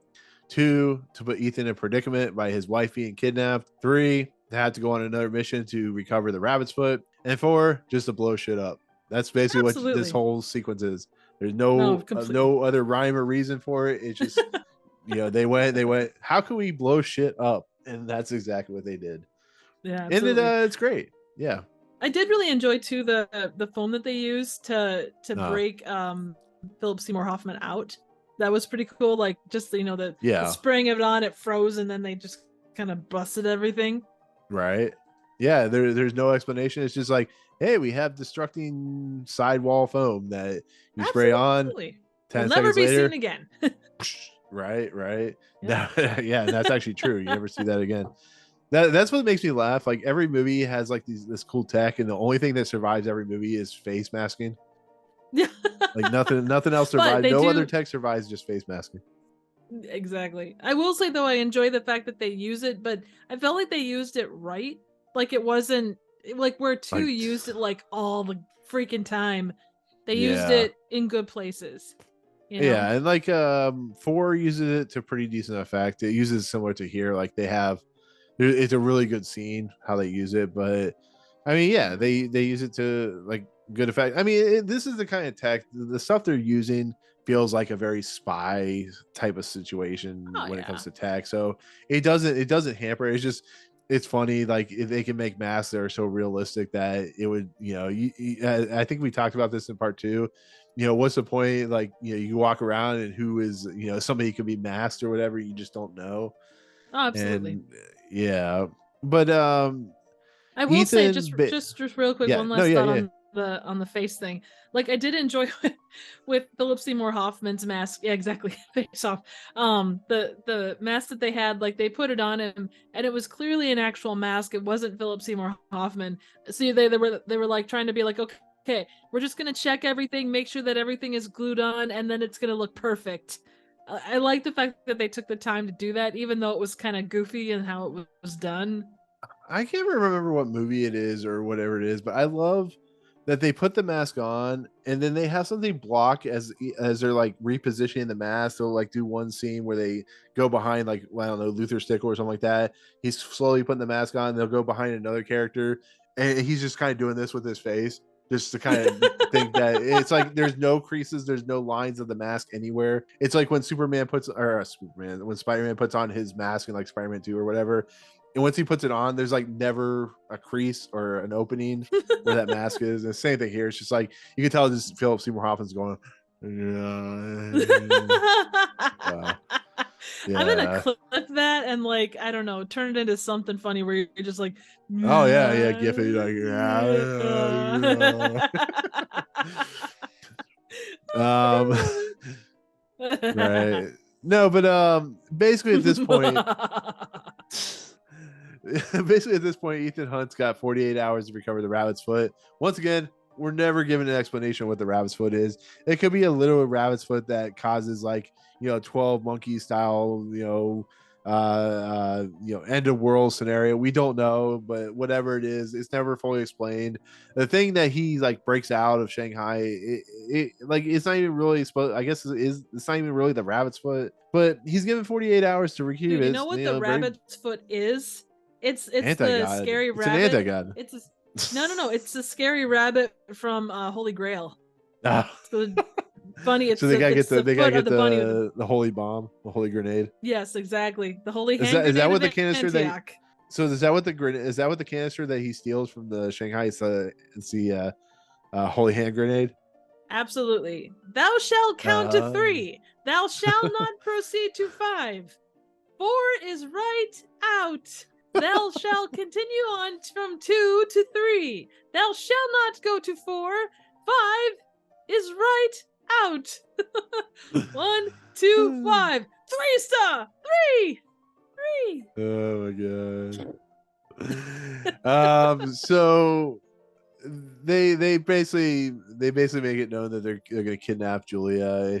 That makes Ethan, or makes Tom Cruise do his run. He's gonna run all the way to the hospital, but he really drives to the hospital. It's not till later that he runs, because you only gonna let Tom Cruise run every once in a while. You can't let him run like every 5 seconds. But he goes there. I love the scene where he walks into the hospital, and as Julia has been drugged, she's actually in the gurney as Ethan Hunt walks by, which I think is awesome. Yeah, it's great stuff because he just misses her, and he goes out and he is eventually taken prison or taken I don't know, to jail or to IMF jail. We'll get into it here in a second, but basically he is Hannibal Lectered in a room. And this is when Lawrence Fishburne goes, "You're a traitor. You're the moly moly moly. You're the guy who is going to not be pardoned by the IMF because honestly we can't look at anything else. We just have to look at you as the bad guy. You let Owen Davian escape, whatever." And he walks out, not figuring that Ethan Hunt can be let loose. But the reason I just kind of skipped through that real quick is at that point when Musgrave is talking to him, he mouths something to him about how he intercepted a call. And I would leave this to the end, but if you're not an idiot, you can kind of like question why Musgrave is going to let him loose, has all this information about Owen Davian and what exactly is going on. And when I saw this the first time I saw it in the theater, I didn't get it, but you kind of get it now. Musgrave is a little shady and his like just a bit, you know, he doesn't like they try to claim that it's Lawrence Fishburne's character that is the bad guy, but it's just like Musgrave is like he knows all this information. How does he know this information? He gives a tool for Ethan Hunt to go find the device to save his wife. If he was really on the level, like I don't think he would be doing this. And it is probably one of the weaker parts of the movie. This is why I don't think Billy Crup's very good in this movie. And it basically leads like a sequence of Tom Cruise escaping the facility, leaving, and somehow that's a pretty solid battle. So yeah, I mean it proves that Ethan Hunt has a lot of martial arts background, and we see it like in the flashbacks that he's really good at defending himself. He's got Cruise foo. Apparently, he used that Cruise foo with Jack Reacher and stuff like that, but it basically allows Tom Cruise to dress like a Czech Republican, or is it Czech guy? What is he dressed like? He was from the Czech Republic at that point.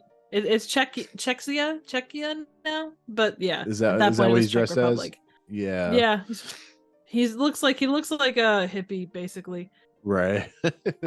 It's like, yeah, I guess that works. I mean, they have many passports and whatever, but it leads him to Shanghai, where he is going to do the typical Mission Impossible stunt, where he I feel this is like reprimanding or compensating the second movie with him jumping through the vents, because here he's going to do like some kind of not halo jump, like swinging jump or whatever, that's going to go from one building to the other, and he like draws on the window. Maggie Q and John Rhys Meyers come back in and do literally nothing in this movie but drive a car and shoot tennis balls at people. And I mean, it's cool. Like the whole sequence is cool, but it just, I don't know. It doesn't feel really interesting. Did you? I actually really enjoy this. I did. Yeah. So they. Well, tell me why. They get him in, and he's like, he's kind of okay. Well, I'm gonna describe the scene and then I'll go into that. He slides down the building because they didn't think he was gonna make it. He made it. He slides down the building and he's taking out people as he goes, but then he loses his gun. He damn near goes off the side, and then I don't know, gets into the building, and then you don't see all the action that goes on, which is the last two we get the whole them tiptoeing through the pipe or through the vents and doing all this stuff. That's once again to not give you any information on what the rabbit's foot is, so you don't see the facility, you don't see what he's finding, you don't see like any explanation. So it's kind of a workaround of giving any answers. Right, but the other thing is that we've already seen that, like the past two movies, like to kind of separate it from the other two. I feel like they did that just to like give us something different. Like what happened inside doesn't matter per se. Like he got the thing, and then he goes to do it's called a halo jump, you said? No, it's not a halo jump. There's a specific name for it, but a halo jump's when like a base jump. Not even a base jump. Are you talking about after he breaks out? After. Yeah, that's a base jump. That's like a base jump. Yeah. Well, he base jumps off of the side of the building much lower than he was supposed to, and like his parachute gets caught up, and he gets like whipped all over the place. And I don't know. I found that quite funny. Like I like the fact that it was that, and then to juxtapose that with Maggie Q and John Rhys Meyers have this kind of heart-to-heart conversation about shit that doesn't really matter. So you're kind of juxtaposing those things. Then you see the window break, and there's like Ethan Hunt, and he's like trying to jump out and do all that stuff, and he ends up being flown over half the city because of the parachute and shit. And I don't know. I Yeah, found well, it I mean, funny. there's a couple things I like about this sequence. I love that Luther and Ethan once again had the conversation that they've been having through the entire movie. And I do like when he jumps out the window and the parachute's just kind of all over the place. He crashes into another window and he's kind of on the table and the cleaner is staring at him. And he's like, he's holding on to whatever device he has, and then he gets thrust back out to out into the the sky, the cityscape or whatever. And I mean that stuff's fine. I don't know. I just like I felt like it was another sequence that I've seen 100 times before. That's just me. See, I kind of I the also fact that they didn't, the fact that they didn't go in to the building, the fact that they didn't like, nothing went right with it basically, and they didn't copy what had been done in the previous two movies. I appreciate the fact that they did that. They tried to keep it a little bit more unique, you know? yeah. No, I got you on that. The other funny thing is from the point that he has to get into the building to the point when they get to the car, they only have 18 minutes to call Owen Davian. So they had 2 hours. They only had 2 hours to plan, which defeats the logic of like how did they get up this building without any problems. So that's another leap of logic. And they have everything set up perfectly in a 2 hour time frame, and they only have 18 minutes to get the rabbit's foot or whatever and jumping out the window. And they call Owen Davian with like a minute left or whatever. It's just like, okay, And they can't sure, get a we'll go. signal, so they're driving all over the city and stuff. Yeah, which is good. I like that because you always have like that moment where you have like the time amount of time you have, and a lot of this movie Yeah. has that feature where there's like time is always in essence. It's always like the last second time, the time. You're always on the move. You're always in a tense time. It's just I like that because even the ending, when the situation happens, it's about how quickly can they get it done. It feels like everything's getting kind of thrust into problem situations. They're always like being thrust to the side, and here it's the same thing. It's like they have 18 minutes and they're they escape, they are being chased, they have no cell service, and at the last minute it works. And you gotta appreciate the level of suspense, or not level of like tension that's being brought up and that type of thing. So Yeah, with that though, the yeah, whole 2 day thing, like you think about the fact that they had to fly from, I'm assuming the East Coast, all the way over Washington to DC, China. I mean, that's damn near a 24-hour flight. Like, and I yeah, know that it's not the point, but like that whole thing, like there is that, okay, we want to make sure that it's short time, but they could have given them, I don't know, it felt too constricted to really make actual sense. And I know, again, not the point, but yeah. I don't know. It's like there's no Yeah, I mean, way. time There's no is way. not of the time is only of the essence when it calls a mission trip, not Oh, when they travel. absolutely. Absolutely. Time could be like expanded. It's like I guess he's like Santa Claus, He's like time to is the like TARDIS. condensed. Yeah, right. He probably traveled in the TARDIS for all we know, but Probably. so anyway, so he's taken hostage, and that's when the whole scene with like they inject him with the triggering bomb, and that whole scene that played out in the beginning, which is great because like it allows the whole kind of circle coming into motion and conclusion. And of course we see the whole sequence play out, and all that good stuff and whatnot. And I love that there's a moment where the three get off the plane and they're confronted by Lawrence Fishburne and to do a rave or something like that. And basically what ends up happening is his wife is shot and killed. As we learn, that's not the wife. It's not the wife who's killed. It's of course a mask.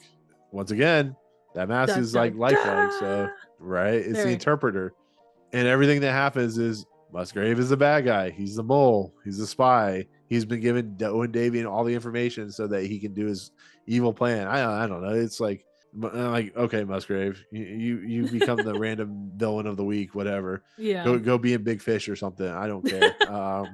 I did appreciate the fact that, because you get like Lawrence Fishburne's character and Billy Crup's character, they do have very similar like tangents. Like they both say very Yeah. similar things, but they're on different sides of the law, like, or different sides of the equation. On one side, you've got Lawrence Fishburne. He's like, I will, to keep the stripes red, I will bleed on the flag. And he says things like, It's important, we do what we do here in the States, and it's very pro-American in the way that it went, which was the point of the character. But then you also get that from Musgraves kind of doing that same thing from a different perspective. It's kind of that same thing but spoken in different words and different intentions. Yeah, Musgrave is basically like that very friendly character that always seems weird and suspicious and ends up being the bad guy. It's that type of thing where Lawrence Fishburne's character feels like the guy that you have to point to have the misdirect. And Yeah. there's a lot of movies like that where you have that specific character, those specific two characters. It's always a person of authority that kind of pulls that. Like you think, oh, Yeah. they're just a slave to the job and they've been at it for so long, they're clearly corrupt. When in this case, when, Lawrence Fishburne says, hey, what did you back up this, or do you have stuff on this assignment? Let me see what you've got on this assignment. Let me see what you've got on that assignment. It's him double checking and making sure that there's not a mole, Yeah. And like I said, it's always somebody closest to you. Like it's always the bad guy, the main, Owen Davian is an interesting character because he feels like a character that doesn't give two F's. He's there to make money. He's just Ethan Hunt became in his cross lines, and he was able to. I do think it's weird that he's holding Julia hostage and they never really do anything with her, which I'm not talking about the writers and directors. I'm just talking about Owen Davian. It feels like a weird trope for a bad guy to kind of keep Ethan Hunt's woman hostage. I don't know. It's weird, but it leads Tom Cruise, or it leads Ethan Hunt to escape from his thing. He beats up Musgrave. He calls Benji, who helps him locate. I love, like I said, this is what becomes a very interesting and entertaining later on, is when Benji becomes more of a Luther Stickles type character, where they become like really integral to Ethan Hunt's story. And he basically helps Ethan Hunt locate Julia. But I like this sequence because he is trying to rescue his wife, but he's getting his ass kicked by overweight Philip Seymour Hoffman, to be fairly honest. And he has other people attacking him, and it comes to your favorite part where he gets run over by a truck. They jump out a window and he gets run over by a truck. That's hilarious. And there seems like there's a lot of like scenes that involve people almost getting run over. You get like and it's not quite the same thing, but the Lamborghini that explodes when the rabbit's foot gets loose when they're in Shanghai, and then like goes down the street, and Ethan grabs it right before he gets damn near hit by a truck. When he's going down the back alleys of, I guess it's also Shanghai, he almost gets hit by a car when he's told to turn right. I mean, it just kind of keeps happening, and then all of a sudden Philip Seymour Hoffman is taken out by a freaking truck, which I laugh at that because it is quite funny, but I feel like to some extent it doesn't do the character justice. Yeah, I mean, does that make sense? Yeah, this whole franchise does that though. Like you'll see it in 4, you'll see it in 5, you'll see it in 6.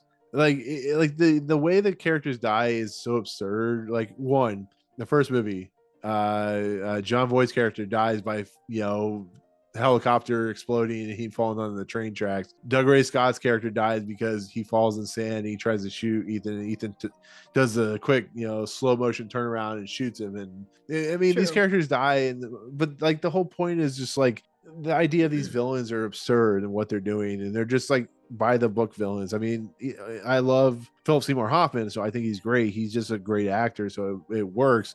But he's just another kind of he's a villain who wants a device so he can sell it. There's no real substance there when it comes to his actual character. So him getting run over by a truck is actually more just entertainment than actual logic and reasoning, because it just I agree. I mean, I agree.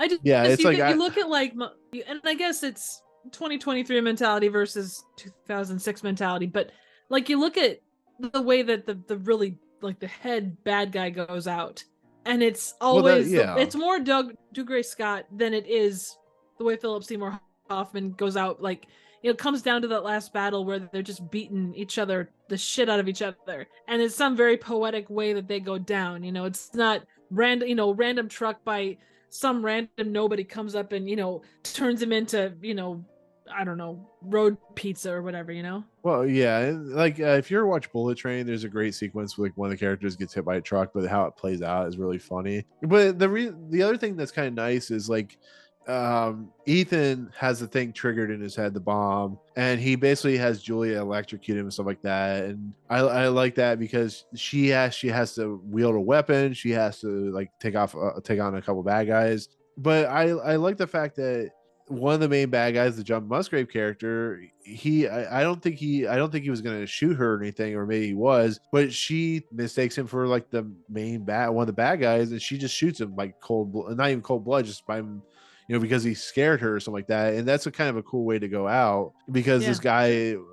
this guy was going to play off like, oh, maybe, not sell the weapon. We are going to, because he talks about how, the weapon's going to be recovered and everything's going to be hunky dory. And this is a whole way of making the United States look more powerful and stuff like that. And really, he's just like another villain, but the way he goes out is kind of cool because, it was just surprised and sudden. And Ethan Hunt's still dead on the floor, which is kind of he's dead for like 3 minutes before she revives him. But I just love that Billy Crudup's character just goes out just in the most nonsensical way ever.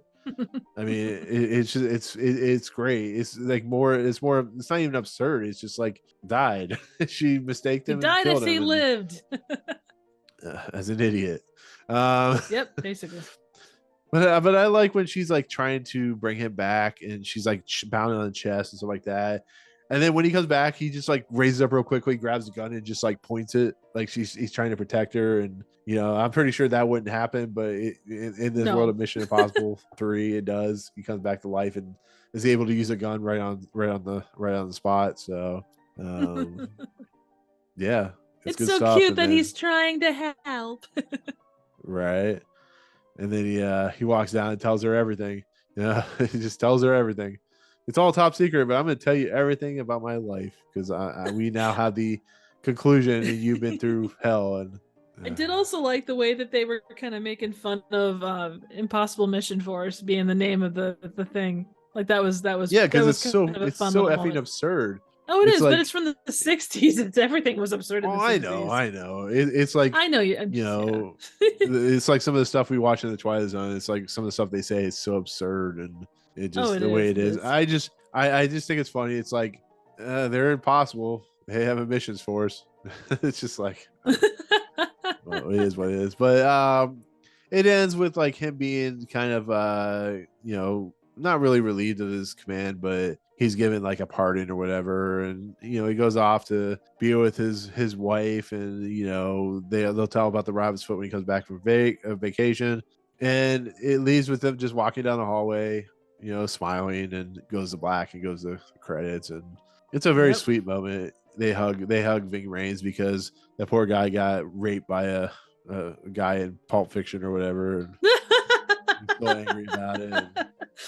I would be too. By the gimp. That would suck. Yeah. Oh god. That's probably why he's in this movie, because he's trying to atone for his rapeness that he had. So yeah, but possibly. But I mean, that's Mission Impossible. Not gonna lie. Yeah, that got weird. Worse than getting taken out by a lion. Little rapey. Right. Jesus. But with that said, that's Mission Impossible 3. Triv, how do you feel about this movie after all the discussion, after watching it, everything, like after having to sit through Mission Impossible 2 and it's very not good nature? Like, what do you think about this movie now that you've watched the whole thing like 4 times apparently? Yeah, no doubt. I do kind of, like I said at the beginning, I do kind of feel like this one was kind of a mix of 1 and 2. And whether it was the right mix or not, it's up for debate. But it did have bombastic stuff, but it kind of balanced out like the complexness of 1 and kind of the simplicity of 2 into a pretty decent story overall.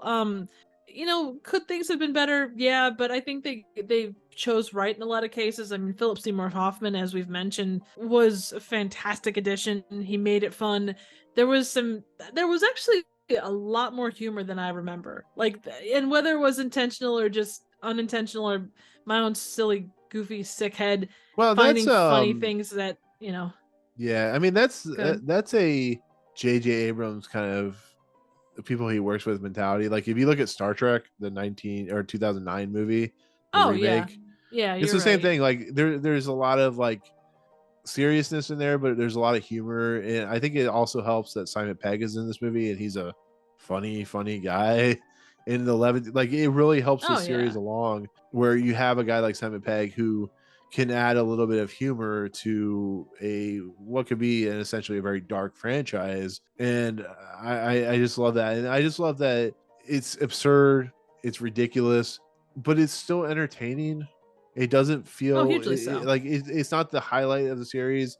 Yes, I feel like it's a very draw in a lot of places, but I feel the action is much more well choreographed. I think it's much more fluid and it's much more easy to understand. Is not assaulting your senses every 5 seconds like a John Woo movie does. And I just think overall, I think it really helps that it was just a more toned down film than the last film was, and allowed it to add pieces and parts that would continue the franchise in a much more interesting territory. So It was certainly yeah, was yeah, no, I think they did a decent job. And the humor, at least for me, it didn't feel out of place. Like it felt like it fit in the scene. Like, and we've talked about Marvel stuff, how it kind of like you've got a very serious moment and something happens and someone makes a weird quip. I didn't feel like that happened here, really. Like shit happened, it was weird, but it wasn't like out of place, which, good humor does that. And even just yeah, like some yeah. little stuff, like, and again, it's a small thing and it's probably not that big of a deal, but I did enjoy like how they introduced Ethan's ability to read lips. The fact that it was just in a general setting, it wasn't like someone saying, "Oh, Ethan, can you tell me what that guy said over there since you read lips?" Because a lot of them, especially how exposition heavy the first one was, I think could be prone to some of that. And I like that it adds like real honest characters in the movie. Like Michelle Monaghan's character really feels like a character that adds a lot of levity to Ethan Hunt's character. And I like that, him and his like house and where he lives at. The fact that he has this person in Lindsay Ferris who really feels like a big like a little sister to him, and like the impact of that, which plays out with like the micro die, and Musgrave's always asking about that micro die. It's just all that adds into like good character development. I mean, I still don't Yeah. think that it's like the greatest well written script, but I think overall, I think there is some heart to this movie that is Oh really yeah. noticeable, and really it does leave the heart on its sleeve a little bit, and allows like characters to actually progress, unlike the last movie where it was just like guy like random woman that he's now stalking apparently. And just here it feels like there's some history. It feels like there's some history that really does work. But Yeah.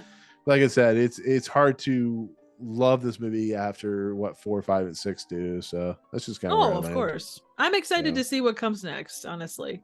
oh yeah. We'll talk about my experiences. I think I mentioned to you about seeing Ghost Protocol in the theater or an IMAX screen, and how Oh, that that would be so traumatized me cool. for life. Yeah. So But in a good way, right?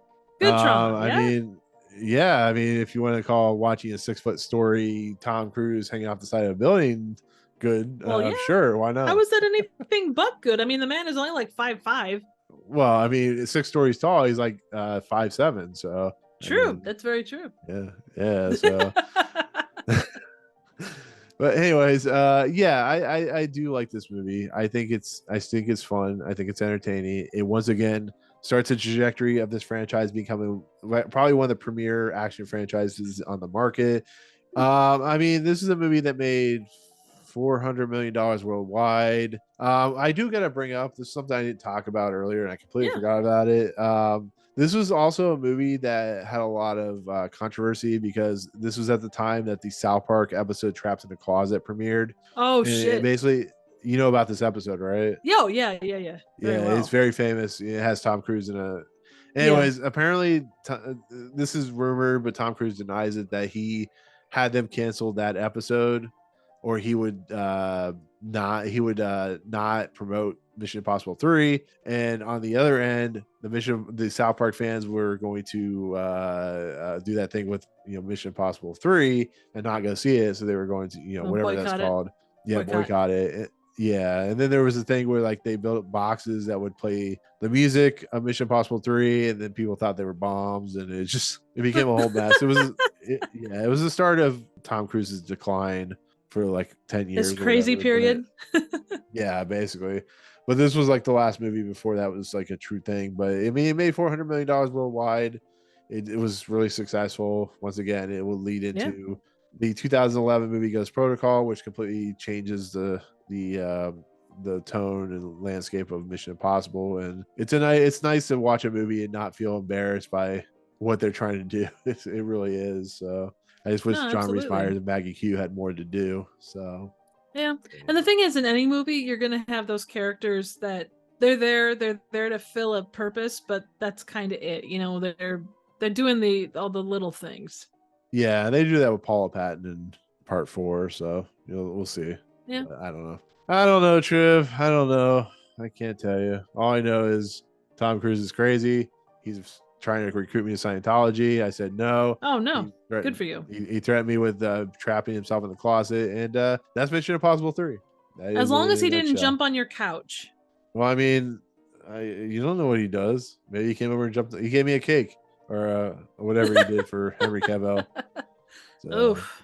Yeah. Apparently he gives butter cakes to people. I don't know. That's what I hear for Christmas. I mean, they can be quite nice. I'm not going to say that they're not, but that's kind of an odd thing to give. Just no doubt. As long as it's not directly to your face, then you're okay. Right. Yeah. I enjoy that.